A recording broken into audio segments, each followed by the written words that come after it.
Alright, hey there, and welcome to a journey through the historical looking glass, where things are often much stranger, funnier, and more surprising than our textbooks ever let on. Think you know history? These fun facts might surprise you. We're about to dive into some truly mind-bending tidbits that will make you question everything you thought was set in stone.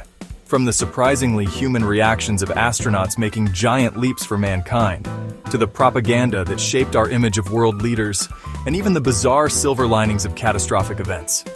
So buckle up, because we're not just recounting facts, we're exploring the delightful weirdness that is often hiding in plain sight within the annals of our shared human story. Get ready to have your historical perceptions pleasantly scrambled.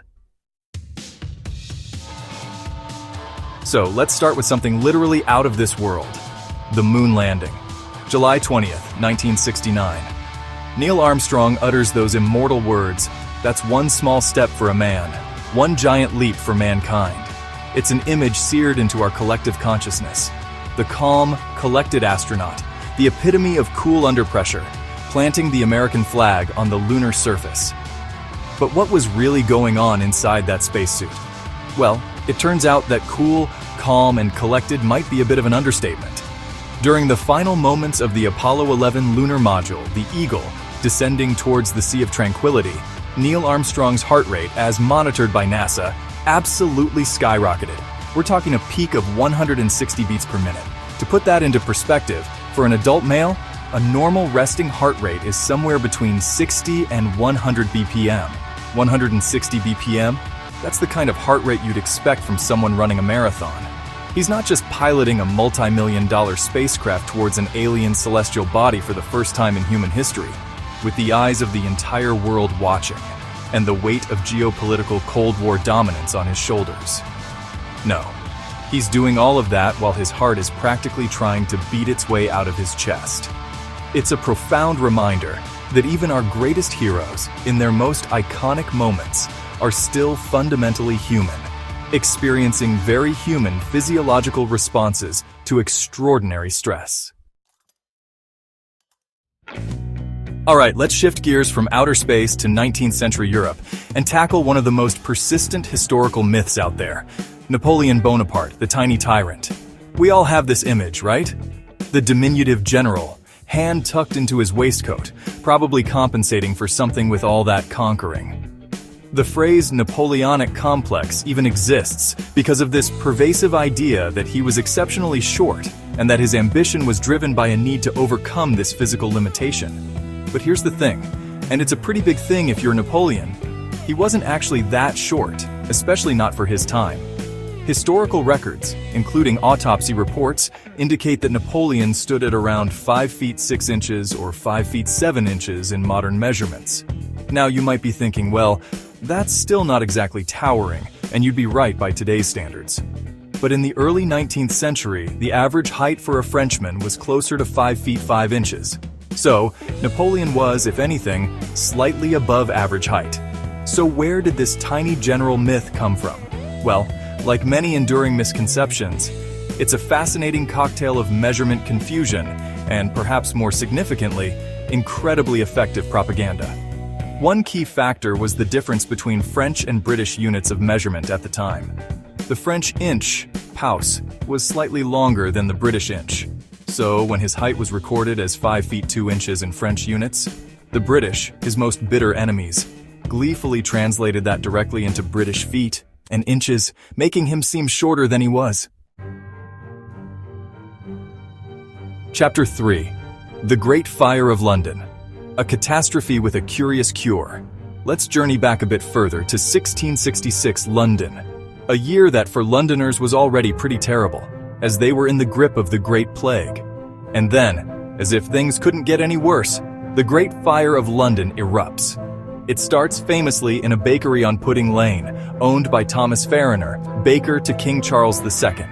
A stray spark, a forgotten ember, and suddenly, a small fire becomes an inferno, raging for 4 days and nights. It was an unimaginable catastrophe. The fire devastated the medieval heart of the city. It consumed over 13,000 houses, 87 parish churches, St. Paul's Cathedral, the old one, not Wren's later masterpiece, and countless other significant buildings. The scale of destruction was immense. People lost their homes, their livelihoods, their places of worship. The social and economic fabric of London was torn apart.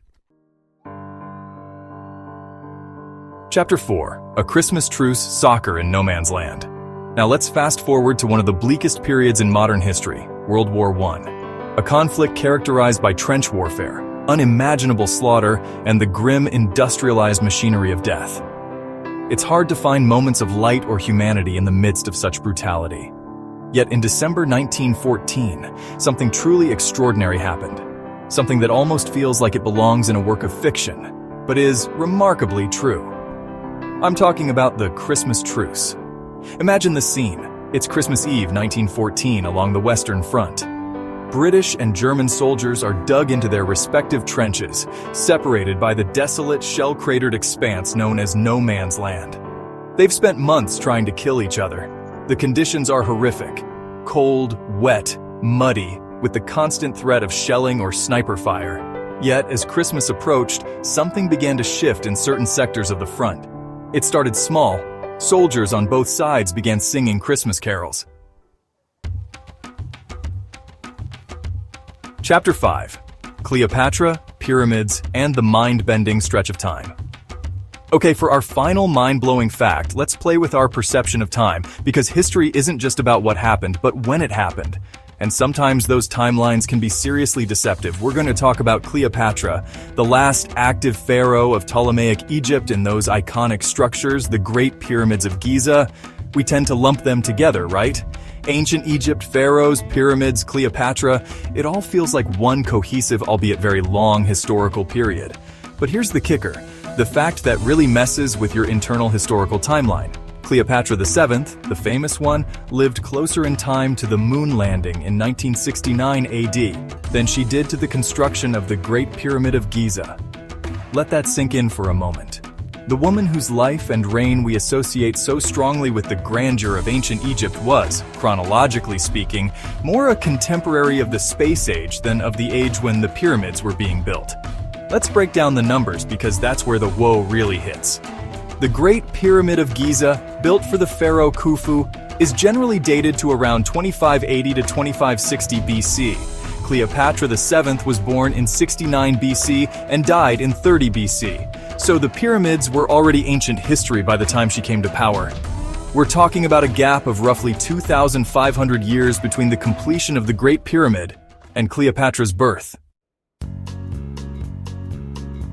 Chapter 6. History's hidden quirks keep digging. So there you have it. A whirlwind tour through some of history's more astonishing, unexpected, and downright weird corners. From an astronaut's racing heart on the precipice of a new world, to the propaganda that shaped an emperor's image for centuries, and the almost unbelievable notion that Cleopatra was, in a way, closer to our modern era than to some of her own country's most famous monuments. It just goes to show that the past is so much more than a dry collection of dates and events. It's a vibrant, complex, and often surprising tapestry, woven with human triumphs, follies, and fascinating coincidences. Thanks for joining me, MPG Blazer, on this journey. Until next time, keep questioning, keep exploring, and DFTBA.